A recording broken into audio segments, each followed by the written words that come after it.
प्यारे हाज़रीन मजलिस, আমার ইমানদার ভাইরা, আল্লাহওয়ালা ভাইরা, জওয়ান যুবকেরা, আমাদের ছেলেরা, বাচ্চারা, আমার মুরব্বী আনগণেরা, পর্দার অবস্থিতা আমার মা ও বোনেরা, আল্লাহ পাকের নিয়ামত যে আল্লাহ তাআলা আপনাকে আমাকে একসাথে বসিয়ে আল্লাহ আল্লাহ রসুলের দুটো কথা শুনবার মতন তৌফিক ইনায়াত করেছেন। বলুন সকলে আলহামদুলিল্লাহ। আজ এতগুলি মুসলমান এমন একটা মাহফিলে বসেছি, যে মাহফিলে শুধু আমি আপনি বসে আছি তা নয়, এর মধ্যে আল্লাহ পাকের অসংখ্য রহমতের ফেরেশতা নূরের ডানা দিয়ে আমাদের সকলের মাথার উপরে ছায়া করে রেখেছেন। জোরে সোরে বলুন সুবহানাল্লাহ, জোরে বলুন না সুবহানাল্লাহ। যখনই আখিরি দোয়া হয়ে যাবে এই মাহফিলে, যে যার বাড়ি বাড়ি চলে যাবে, আল্লাহ রহমতের ফেরেশতারা এখান থেকে উঠে চলে যায়। আল্লাহ পাকের আরশে আজিমের নিচে গিয়ে আল্লাহ পাককে সেজদা করতে থাকেন। জোরে সোরে বলুন সুবহানাল্লাহ। আল্লাহ পাক জিজ্ঞাসা করে, কোথায় থেকে আসছে আমার মালায়েকারা? আল্লাহর ফেরেশতারা জবাব দেয়, রব্বে আল্লাহ, আমরা দুনিয়ার বুকে অমোক গ্রামে আপনার বান্দার একটা মাহফিল কায়েম করেছিলে, মিলাদুন নবীর মাহফিল। সেই মাহফিলে গিয়ে আমরা আপনার বান্দা বান্দীদের মাথার উপরে আমাদের নূরের ডানা দিয়ে ছায়া করে রেখেছিলাম। জোরে সোরে বলুন সুবহানাল্লাহ। আল্লাহ পাক জিজ্ঞাসা করে, আমার বান্দা বান্দীরা সেইখানে বসে কি আলোচনা করছিল? আল্লাহর ফেরেশতারা জবাব দেন, এ রব্বে আল্লাহ, তারা সেখানে বসে আপনার প্রশংসা করছিল, আপনার হামদ পড়ছিল, আপনার নামের জিকির করছিল। আল্লাহ পাক খুশি হয়ে জিজ্ঞাসা করে, আমার বান্দা বান্দীরা আমার কাছে তারা কি দোয়া চেয়েছে, তারা আমার কাছে কি আশা করেছে? আল্লাহ ফেরেশতা জবাব দেন, ও রব্বুল আলামিন আল্লাহ পাক, তারা আপনার দরবারে দুটো হাত তুলে দোয়া চেয়েছে। আল্লাহ পাক আপনার আযাব গজব থেকে তারা মাফি চেয়েছে, আযাবে জাহান্নাম থেকে নাজাতি চেয়েছে, আপনার রহমতের জান্নাতের আশা তারা করেছে। আল্লাহ পাক দয়াময় ওই সময় ফেরেশতাদের বলেন, ও আমার ফেরেশতারা, আমার বান্দা বান্দীরা কি তারা আমার আযাব গজব কি চোখে দেখেছে? আল্লাহ ফেরেশতারা জবাব দেন, ও রব্বুল আলামিন আল্লাহ পাক, তারা আপনার আযাব গজব তারা জীবনেও চোখে দেখে নাই। আল্লাহ পাক জিজ্ঞাসা করেন, আমার বান্দা বান্দীরা আমার রহমতের জান্নাত কি তারা চোখে দেখেছে? আল্লাহ ফেরেশতারা, রব্বে আল্লাহ, রহমতের জান্নাত তারা জীবনেও চোখে দেখে নাই। আল্লাহ রাব্বুল আলামিন বলে, আমার ফেরেশতারা আমার আযাব গজব তারা চোখে দেখে নাই। আমি আল্লাহ পাক কি তারা চোখে দেখেছে? আল্লাহ ফেরেশতারা, রব্বে আল্লাহ, তারা আপনাকেও জীবনে চোখে দেখে নাই।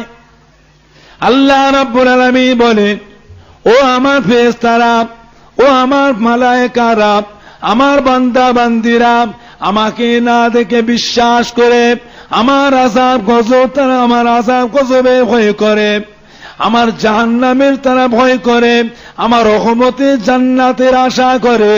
ও আমার ফেরেশতারা, আমার বান্দা বান্দীরা যদি আমি আল্লাহ পাককে তারা যদি একবার দেখতে পেত, তাহলে তারা কি করত? আল্লাহ ফেরেশতারা যদি, রব্বে আল্লাহ, তারা যদি আপনাকে একবার দেখতে পেত, জীবনে আর তারা কোনোদিন গুনার কাজ তারা করত না, আরো বেশি বেশি করে আপনার ইবাদত করত। আল্লাহ পাক দয়াময় খুশি হয়ে বলেন, ও আমার ফেরেশতারা, তোমরা আমার বান্দা বান্দীদের চোখে দেখে এসেছো, আমার বান্দা বান্দীদিগণকে তোমরা চোখে দেখে এসেছো, তোমরা আমার ওই সমস্ত বান্দা বান্দীদের জন্য সাক্ষী থাকো, আমি আল্লাহ পাক দয়াময় ওই সমস্ত বান্দা বান্দীদের জীবনের গুনাহকে মাফ করে দিলাম। একজন ফেরেশতা আল্লাহ পাককে জিজ্ঞাসা করেন, ও রব্বুল আলামিন আল্লাহ পাক, অনেক বান্দা সেখানে ছিল, এমন কতকগুলি বান্দা সেখানে প্রথম থেকে ছিল না, শেষ বেলায় এসে তারা আখেরি দোয়াতে তারা শামিল হয়েছিল, তাদের দোয়া গুনাহগুলি কি আপনি সব মাফ করে দেবেন? আল্লাহ পাক দয়াময় জবাব দেন, ও আমার ফেরেশতারা, আমার নাম রহমান, আমার নাম রহিম, আমার নাম গফফার, আমার নাম গফুর। আমি আল্লাহ তাআলা আমার গফুর রহিম নামের ওসিলায় ওই সমস্ত বান্দা বান্দীদেরও জীবনের গুনাহগুলিকে সব মাফ করে দিলাম। জোরে বলেন না সুবহানাল্লাহ। বুঝেছেন? কোন মাজলিসে এসে বসেছি, কোথায় এসে বসেছে? গুনাহ মাফের মজলিস। সারা জীবন খেলাধুলা করেছো, দোকানদারি করেছো, ব্যবসা করেছো, কারবার করেছো, দুনিয়াদারি করেছো, বন্ধু নিয়ে হাত তুলে ফুর্তি আনন্দ করেছো, দেশে বিদেশেও গিয়েছো। আজকের দিনে সবাই এসে মাহফিলে বসে, মাহফিলের ভিতরে এসে বসে। বিদেশেও যদি থাকেন, একদিনের জন্য হলো আপনাকে ঘরে আসতে হবে। আজকের মাহফিলে দোয়া হয়। আজ আমাদের প্রত্যেকের আবাসদার, বাপ মা, দাদু যান, নানা যান, দাদি যান, নানি যান, যে যার কবর থেকে সব আজকে সোনার মানিকদের মুখের পানি চেয়ে রুহানি অবস্থায় এতিমের মতো পড়ে পড়ে তারা কাঁদতেছে। কিসের আশায়? শুধুমাত্র একটু নেকির আশা, আর কিছু না। সোনার মানিকদের ঘরে বড় কষ্ট সষ্ট করে লালন পালন করেছিলেন, খেয়ে না খেয়ে অনাহারেও দিন কেটে গেছে। আল্লাহ পাক সোনার মানিকদের ঘরে এখন সুখ শান্তি দিয়েছে, আল্লাহ আরো দিক।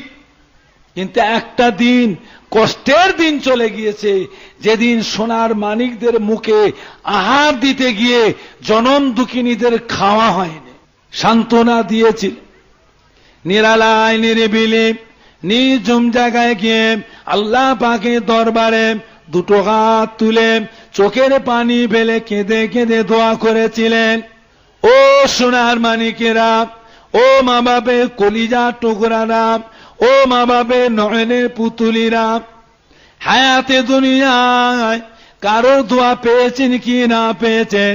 যে যার নিজের বাপ মায়ের দোয়াটুকু তো পেয়েছি বাবা, নাকি এটাকে অস্বীকার অবিশ্বাসী করবেন? আজকের মাহফিলে উলামায়ে কেরাম, হাফেজে কোরআন, আল্লাহর হাজি বান্দা, মকবুল বান্দা, নামাজি রোজাদার বান্দারা এসে বসেছে। আবার এর ভিতরে কিছু গুনাহগার বান্দা তারাও এসে বসেছে। সোনার মানিকেরা যদি ছিঁড়া কাপড় পরে ধুলার মধ্যে বসে থাকে, তবুও জেনে রাখবেন দরদিরা সোনার মানিককে বুকে তুলে ঠোঁটে মুখে চুমু খায়। আমি আপনার আব্বা আম্মার নামে দোয়া করব, আপনি আমার আব্বা আম্মার নামে দোয়া করবে। আপনার কি এটা জানা আছে আমার দোয়াটা আপনার আব্বা আম্মার পছন্দ নাও হতে পারে? আপনার দোয়াটা আমার আব্বা আম্মার পছন্দ নাও হতে পারে। সোনার মানিকদের কাকুতি মিনতির দোয়া, মায়া মমতা দোয়া, দরদি দোয়া, চোখের পানি ফেলা দোয়াকে আল্লাহ রব্বুল আলামিন দয়াময় কবুল করে নিয়ে সেই বাপ ও মায়ের, নানা জান দাদু জানের, নানি জান দাদি জানের জীবনের গুনাহকে মাফ করে দিয়ে, কবরের আযাবকে মাফ করে দিয়ে তাদের কবরখানা বেহেশতের গোলাপ ফুলের বাগান করে দেন। জোরে বল সুবহান, আরো জোরে বল সুবহানাল্লাহ। ওয়াজ নসিহত আল্লাহ করে অনেক শোনা হয়েছে, শোনার অভাব। ওয়াজ করতেন আমার পুরপুরা সাহেব দাদা হুজুর কিবলা। যে কোনো জায়গায় দাদা হুজুর কিবলা যেতেন, দাদা হুজুর কিবলার নাম শুনে লক্ষ লক্ষ মানুষ জমা হতো। আল্লাহর ওলির মুখের দিকে চেয়ে দেখলে কি হয়?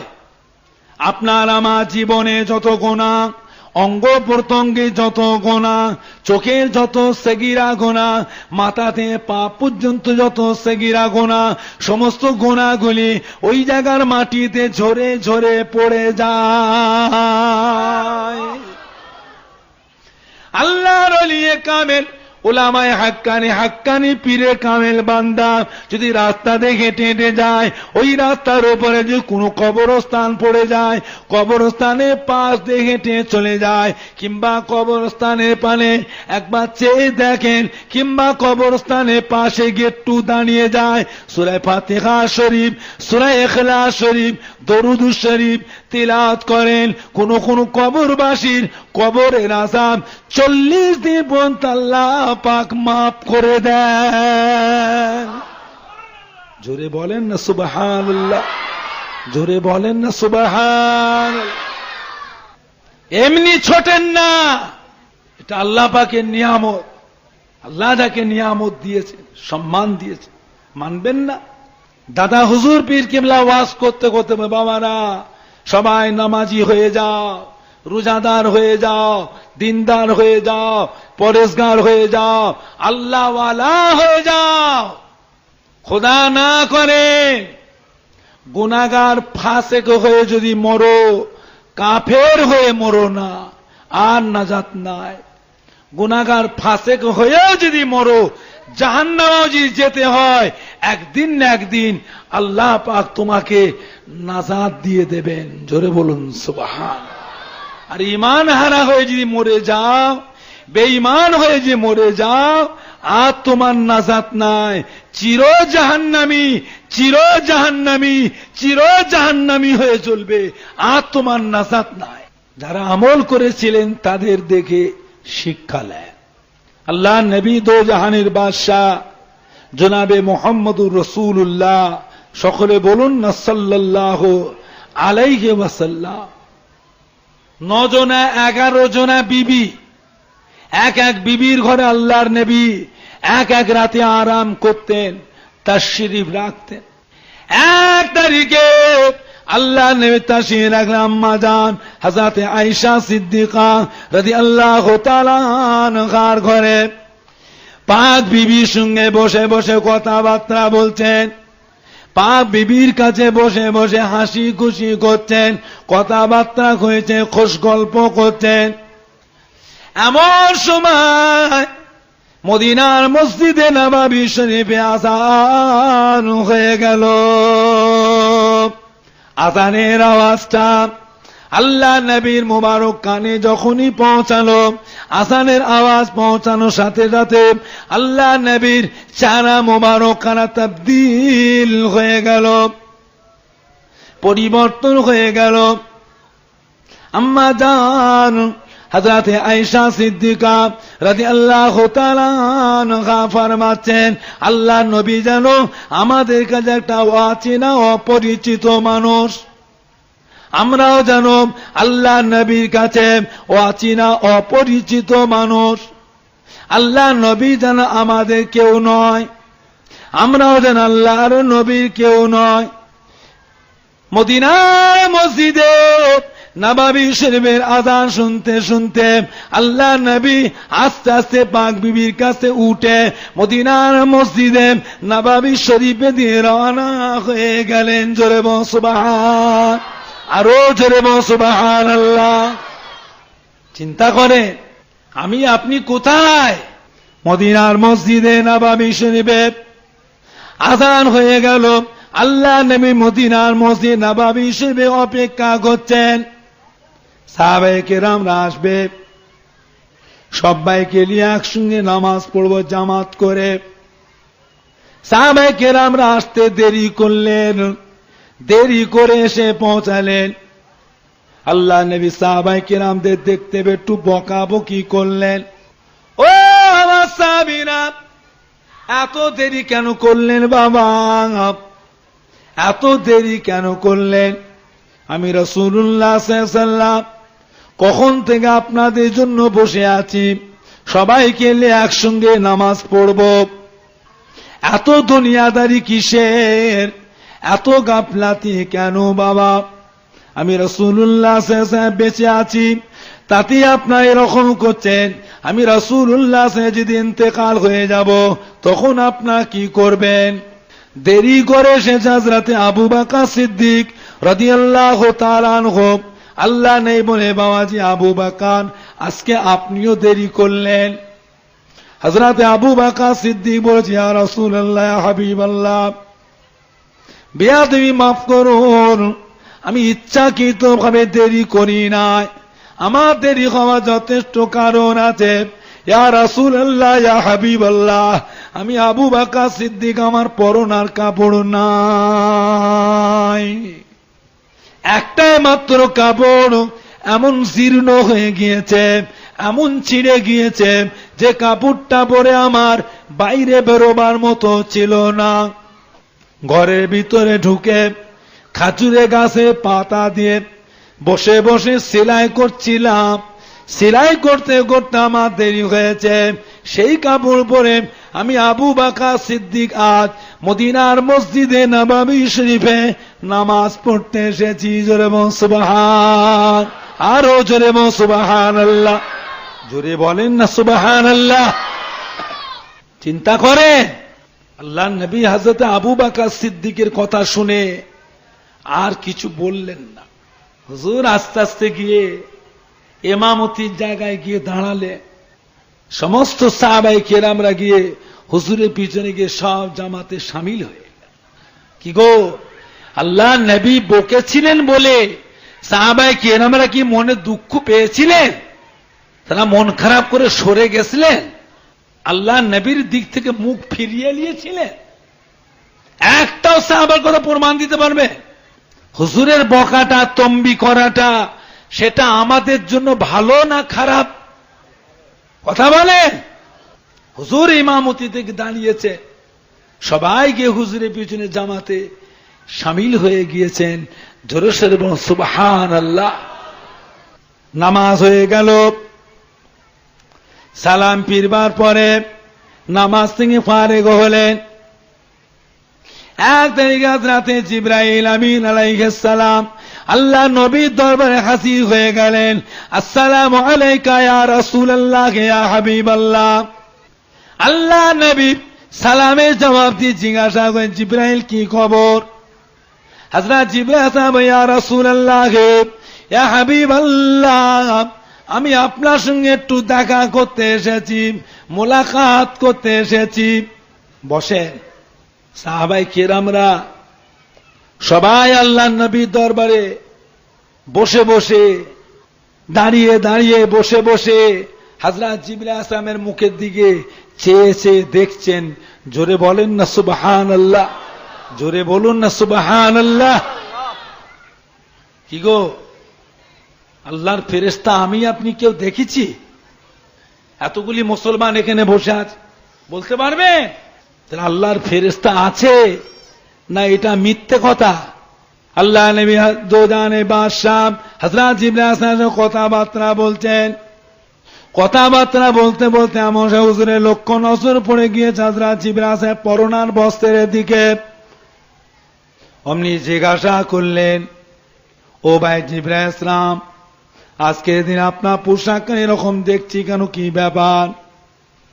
পূর্বে আমার গায়ে বহুবার এসেছেন, কত বিশকিমতি মূল্যবান দামি দামি পোশাক পরে এসেছেন, আপনার পোশাক কেন আজকে এরকম দেখছি কেন, কি ব্যাপার? হযরত জিবরাইল আসলাম জবাব দেন, ইয়া রাসূলুল্লাহ, ইয়া হাবিবাল্লাহ, বেয়াদবি মাফ করুন। হযরত আবু বকর সিদ্দিক যে পোশাক পরে মদিনার মসজিদে নববী শরীফে নামাজ পড়তে এসেছিলেন, ওনার ওই পোশাকখানা আল্লাহ রাব্বুল আলামিনের কাছে বড় পছন্দনীয় হয়ে গিয়েছিলেন। জোরে বলেন না সুবহানাল্লাহ। আল্লাহ রাব্বুল আলামিন খুশি হয়ে तमाम ফেরেশতাকে ডাকলেন আরশে আজিমের নিচে, ও আমার ফেরেশতারা, আজকের দিনে আপনার সকলে খাজুরে গাছের পাতার চাটার পোশাক পরিধান করুন, আমার আবু বকর সিদ্দিকের সুন্নাত হিসাবে। तमाम ফেরেশতাগণেরা আল্লাহ পাকের আরশে আজিমের নিচে খাজুরে গাছের পাতার চাটায়ের পোশাক পরিধান করেছেন।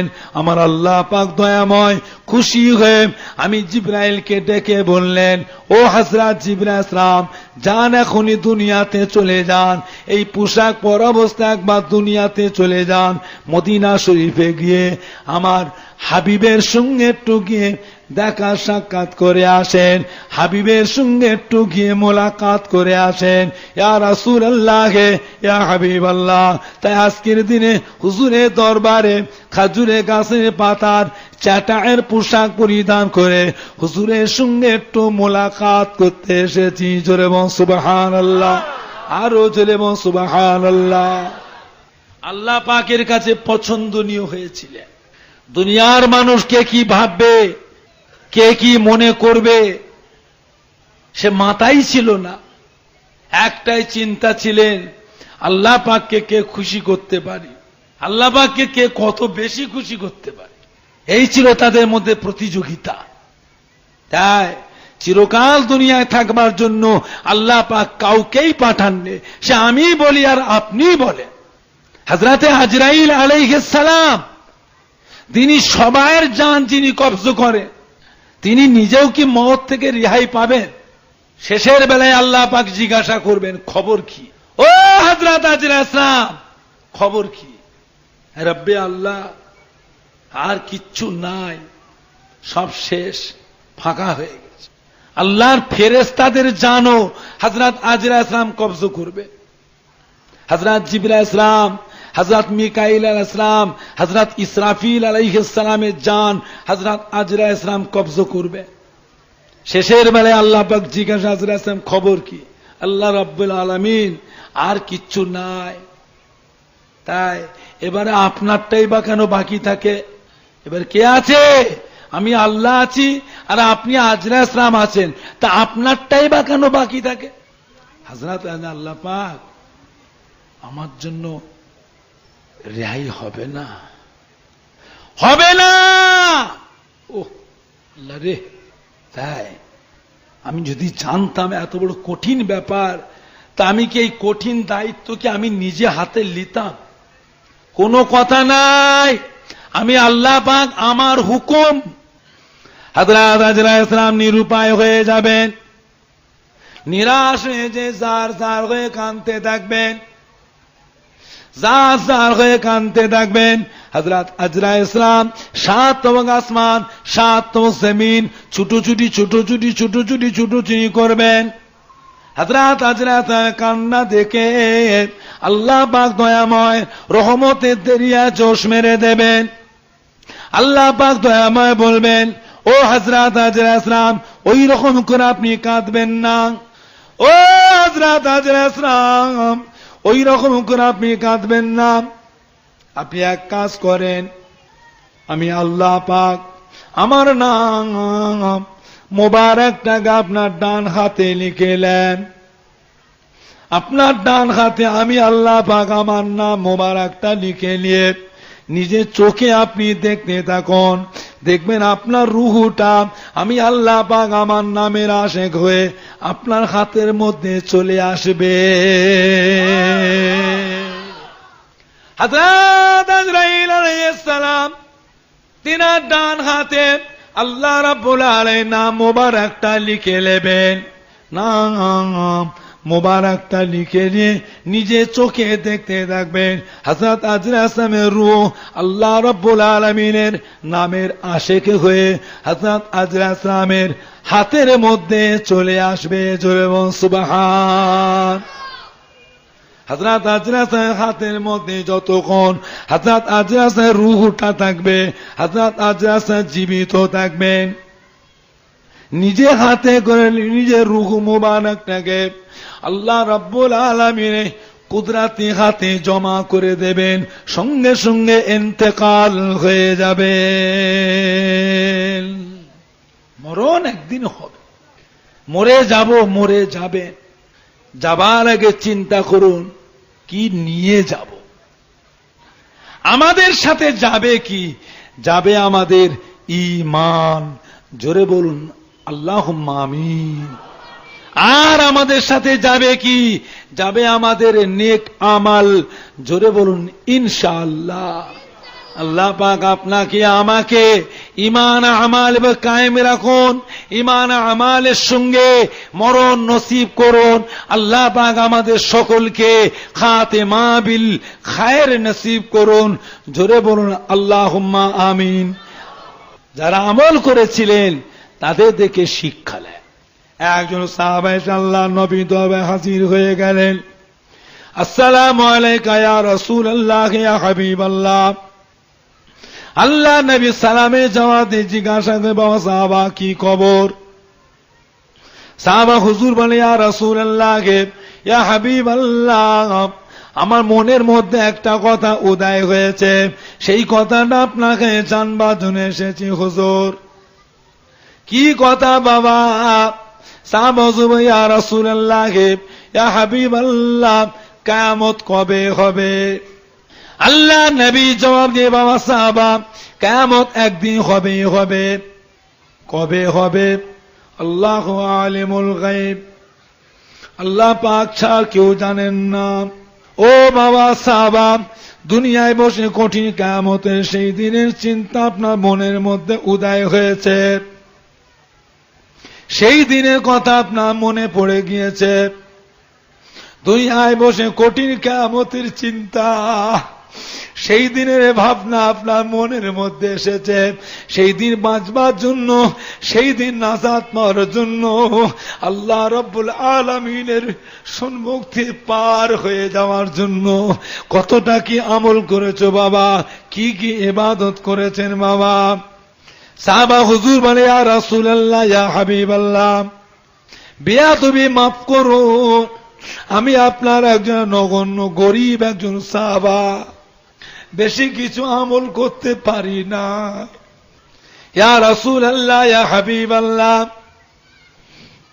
আমি আপনার একজন নগণ্য গরিব একজন সাহাবা, বেশি কিছু আমল করতে পারি নাই। ফরজ নামাজটা আমি পড়ি, ওয়াজিবে নামাজটা আমি পড়ি, সুন্নাত নামাজটা আমি পড়ি, ফরজ রোজাটা আমি রাখি, নফল রোজা আমি বেশি রাখতে পারি না, নফল নামাজ আমি বেশি পড়তে পারি না। ইয়া রাসূলুল্লাহ ইয়া হাবিবাল্লাহ, ফরজ হজটা আমি করেছি, নফল হজ আমি করতে পারি নাই। ফরজ দান খায়রাত আমি করি, নফল দান খায়রাত বেশি করতে পারি না। ইয়া রাসূলুল্লাহ ইয়া হাবিবাল্লাহ, তবে একটা কথা হুজুর, আমার হৃদয়ে, আমার কলবে, আমার অন্তরে আল্লাহ আল্লাহ রসুলকে আমি ভালোবেসেছি। আল্লাহ নবী বলে, বাবা সাহাবা, ও বাবা সাহাবা শুনে কে দিন, আমি রাসূলুল্লাহ সাল্লাল্লাহু আলাইহি ওয়াসাল্লাম বলে দিচ্ছি বাবা, কাল কিয়ামতের পরে আল্লাহ রহমতের জান্নাতের ভিতরে আমার থাকবার জায়গা যেখানে হবে, আপনারও থাকার জায়গা আমার পাশাপাশি এক জায়গায় হবে। জোরে বল সুবহান, আর একটু জোরে বল সুবহান, আরো জোরে বল সুবহানাল্লাহ। নারাই দেখবে, নারাই দেখবে। আল্লাহ আল্লাহ রসুলের মহাব্বত, আল্লাহ আল্লাহ রসুলের ভালোবাসা কার পিছনে ছুটোছুটি করছে? আল্লাহ ওয়ালাদের দেখে শিক্ষা নেন, তাদের ইত্তেবা অনুসরণ করুন। কোথায় ছুটছে? আল্লাহ নবী দরবারে একজন সাহাবা এসে সালাম দিলেন, আসসালামু আলাইকা ইয়া রাসূলুল্লাহ ইয়া হাবিবাল্লাহ। আল্লাহ নবী সালামের জবাব দিয়ে জিজ্ঞাসা করি, কি খবর বাবা? সাহাবা হুজুর, ইয়া রাসূলুল্লাহ ইয়া হাবিবাল্লাহ, আমি একটু জিহাদের ময়দানে যাব, যুদ্ধের ময়দানে যাব, যুদ্ধ জিহাদ করে নিজে কুরবান হয়ে শহীদ হয়ে মরে যাব, কাল কিয়ামতের ময়দানে সুজা বেহেশতে চলে যাব। আল্লাহ নবী বলে, হাইয়ুন ওয়ালিদাকা, ও বাবা সাহাবা, তোমার মা বাপ কি দুনিয়ায় জীবিত আছে? তোমার বাপ ও মা কি দুনিয়া জীবিত আছে? সাহাবা হুজুর কালা নাম, হ্যাঁ ইয়া রাসূলুল্লাহ, ইয়া হাবিবাল্লাহ, আমার মা বাপ দুনিয়ায় জীবিত আছে। আল্লাহ নবী বলেন কালা ফাযাহির, যাও সাহাবা গিয়ে তোমার মা বাপের সেবা করো, মা বাপের খেদমত করো, মা বাপের কথা মতো চলো, মা বাপের पैरवी করো, বিবি ছেলে মেয়েদের তত্ত্বাবধান করো, সংসার দেখাশোনা করো। এতে তোমার কি হবে? কাল কিয়ামতের ময়দানে আল্লাহ রাব্বুল আলামিন তোমার নামে আমালে জিহাদের সওয়াব লিখে দেবে। একজন সাহাবা আল্লাহর নবীর দরবারে জিজ্ঞাসা করলেন, ইয়া রাসূলুল্লাহ, ইয়া হাবিবাল্লাহ, হুজুর বাপ মা আমাদের কেমন? আল্লাহ নবী বলেন হুমা জান্নাতুকা ওয়া নারুকা, তোমাদের বাপ মা তোমাদের জন্য জাহান্নাম, তোমাদের বাপ মা তোমাদের জন্য বেহেশতে। ছেলের ব্যবহারে মা বাপ যে দুঃখ পায়, মা বাপ যে মনে কষ্ট পায়, মা বাপ যে মনে ব্যথা পায়, মা বাপ যে কাঁদে, ওই ছেলে মৃত্যুর পরে কাল কিয়ামতের ময়দানে সোজা জাহান্নামায় চলে যাবে। ছেলের ব্যবহারে বাপ ও মা যে সন্তুষ্ট থাকে, খুশি থাকে, রাজি থাকে, ওই ছেলে মৃত্যুর পরে কাল কিয়ামতের ময়দানে সোজা আল্লাহর রহমতে জান্নাতে চলে যাবে। জোরে বল সুবহানাল্লাহ। একজন সাহাবা বলেন, ইয়া রাসূলুল্লাহ, ইয়া হাবিবাল্লাহ, আমি একটা মস্ত বড় গুনার কাজ করেছি, আমার গুনাহটা কি করে মাফ হবে? আল্লাহ নবী বলেন লাকা উম্মুন, ও বাবা সাহাবা, তোমার মা কি দুনিয়া জীবিত আছে?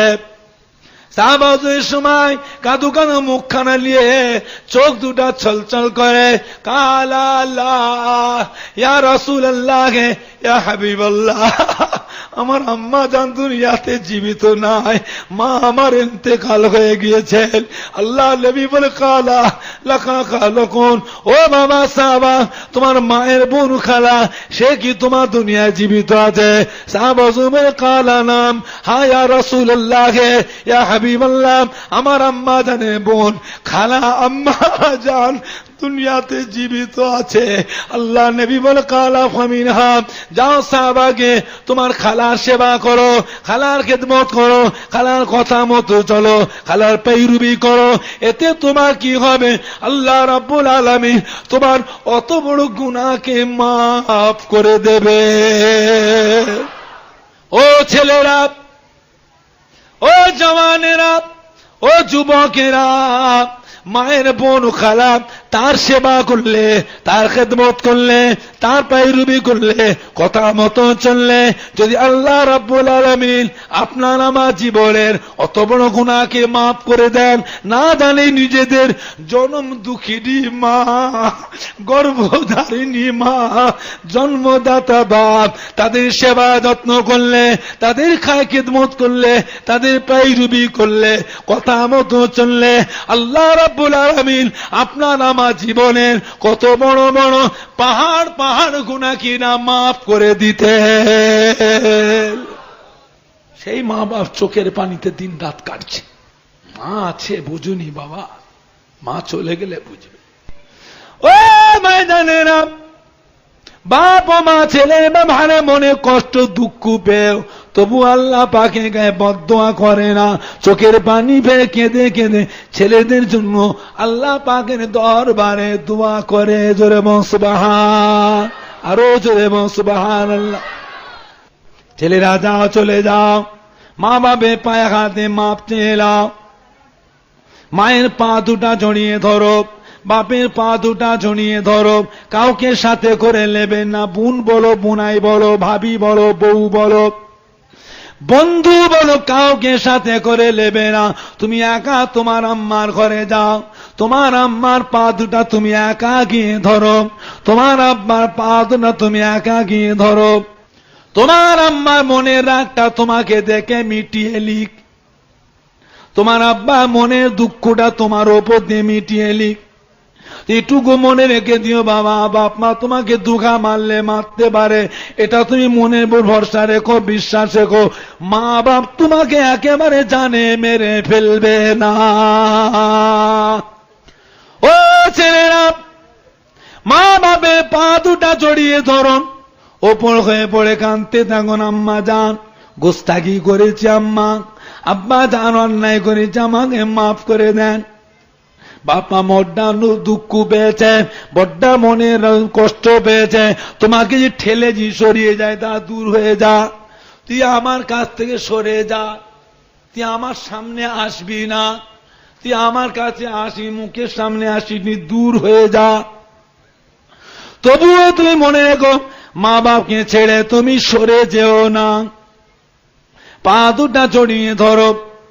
আব্বা আম্মা বড্ডা রেগে গিয়েছে, বড্ডা গোস্তা হয়ে গিয়েছে, বাপ মা বড্ডা রেগে গিয়েছে, তুমি তোমার মনটাকে সেই রকম নরম করে লাও। ও ছেলেরা, তুমি তোমার মা বাপের পা দুটা জড়িয়ে ধরে ওপর হয়ে পড়ে মা বাপের পা দুটা বুকে করে জড়িয়ে ধরুন। ছেলেরা, তুমি তোমার চোখের দুই টুসা পানি মা বাপের পায়ের উপরে ফেলে দাও। বাপ মা ছেলে মেয়েদের চোখের পানি দেখলে পরে আর স্থির থাকতে পারে না, অমনি হ্যাট টেনে তোলে, ওঠ রে বা ওঠ, ওঠ রে বা ওঠ, আর পারলাম না রে বাবা, যা রে বাবা যা, আমি তোকে আল্লাহর রাস্তে মাফ করে দিলাম। কিতাবে আছে, সন্তান জন্মাবার আগে মা বাপের অন্তরে আল্লাহ পাক সন্তানের মায়া মোহব্বতটা আল্লাহ আগে পয়দা করেন, তারপরে সন্তান দেন। মা বাপের অন্তরে আল্লাহ পাক দয়াময়, ছেলে মেয়েদের মায়া মোহব্বতটা আল্লাহ পাক আগে পয়দা করেন, তারপরে আল্লাহ পাক মায়ের গর্ভে সন্তান জন্মায়। জোরে বল সুবহানাল্লাহ, আর একটু জোরে বল সুবহানাল্লাহ।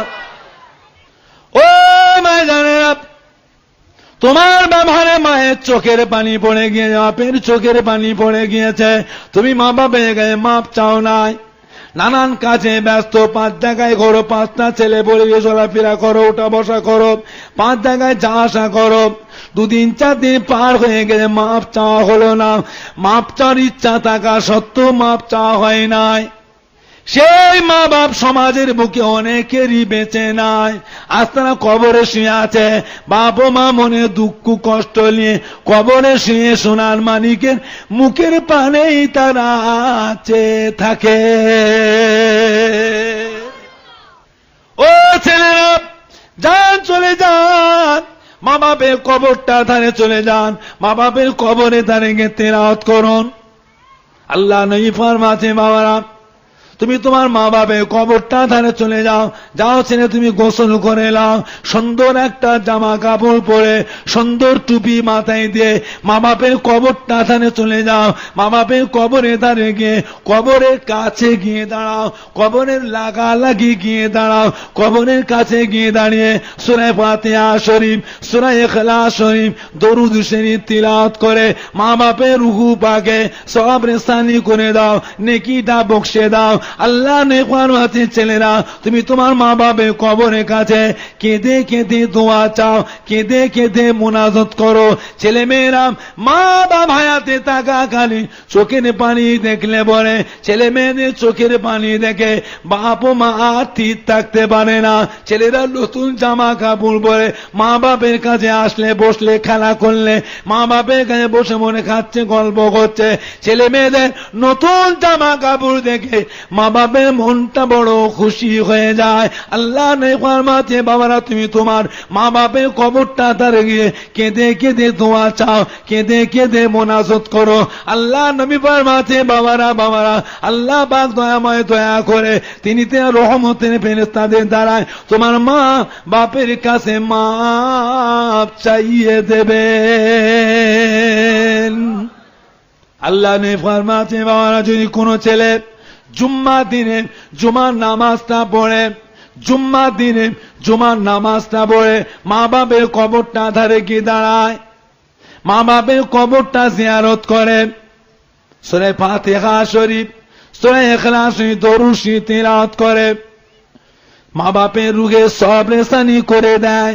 আল্লাহ নবী ফরমাতে বাবারা ওই ছেলেদের আগেকারের এক সপ্তাহ গুনাহগুলিকে আল্লাহ মাফ করে দেয়। জোরে বল সুবহান, আরো জোরে বল সুবহানাল্লাহ। একজন সাহাবা আল্লাহ নবী দরবে সালাম দিচ্ছি, ইয়া রাসূলুল্লাহ, ইয়া হাবিবাল্লাহ, হুজুর আমার আব্বা আম্মা ইন্তেকাল হয়ে গেছেন, মা বাবা আমার মারা গিয়েছেন, আমি সন্তান জীবিত রয়েছি, আমি আমার আব্বা আম্মার লাশটা গোসল দিয়ে সুন্দর করে কাপড় পরিয়ে খাটিয়ায় শুইয়ে জানাজা নামাজ পড়ে দাফন করে দিয়েছি, কবরস্থ করে দিয়েছি, মাটি মনজিল করে দিয়েছি। ইয়া রাসূলুল্লাহ, ইয়া হাবিবাল্লাহ, হুজুর আপনি বলুন, আমি সন্তান এখন দুনিয়ায় জীবিত রয়েছি, আমি এখন বেঁচে আছি, আমার বাপ মায়ের জন্য আর কিছু কর্তব্য, আর কিছু করণীয়, আর কিছু হক বাকি আছে কিনা? আল্লাহ নিয়ে কালা নাম কালা ফেসালুন আরবাউন। ও বাবা সাহাবা, এখনো তোমার আব্বা আম্মার উপরে তুমি যতদিন দুনিয়ায় জীবিত থাকবে, তুমি দুনিয়ায় যতদিন বেঁচে থাকবে, তোমার মরণের আগে পর্যন্ত তোমার বাপ মায়ের উপরে এখনো তোমার উপরে 4টে হক বাকি আছে। 1 নাম্বার হক আদ-দুআ লাহুমা ওয়াল ইস্তিগফার লাহুমা।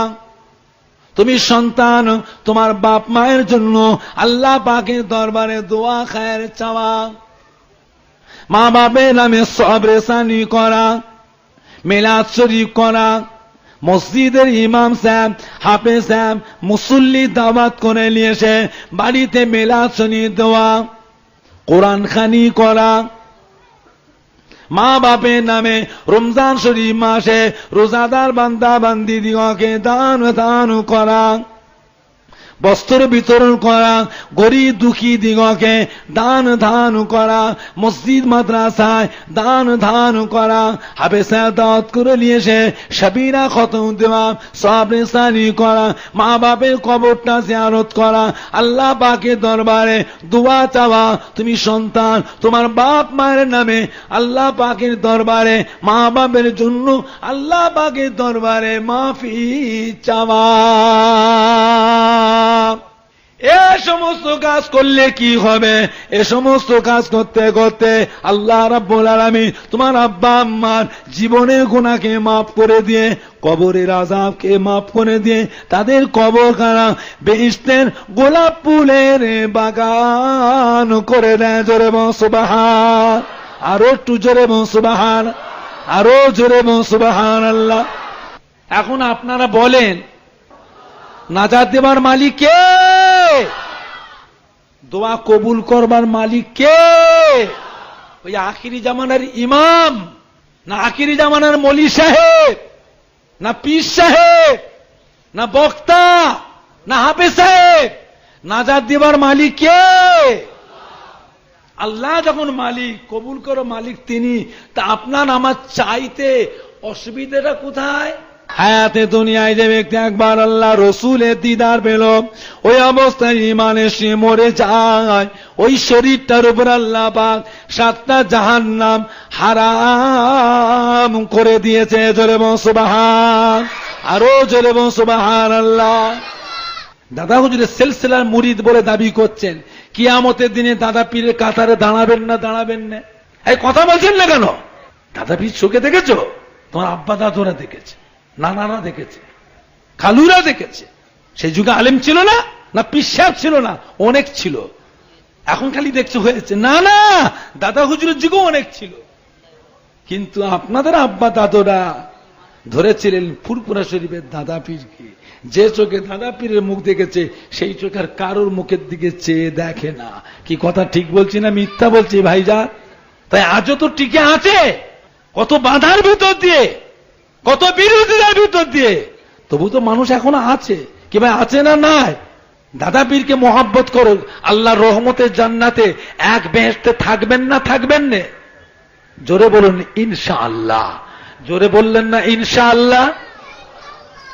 তাহলে তরিকার কিছু কিছু আমলও করতে হবে। কি ভাই হবে না? হবে না? সবাই একটু আসুন, আল্লাহ পাকের সামনে দাঁড়িয়ে আমার নবী পাকের দরবারে একটু সালামে তোহফা পাঠিয়ে দিই।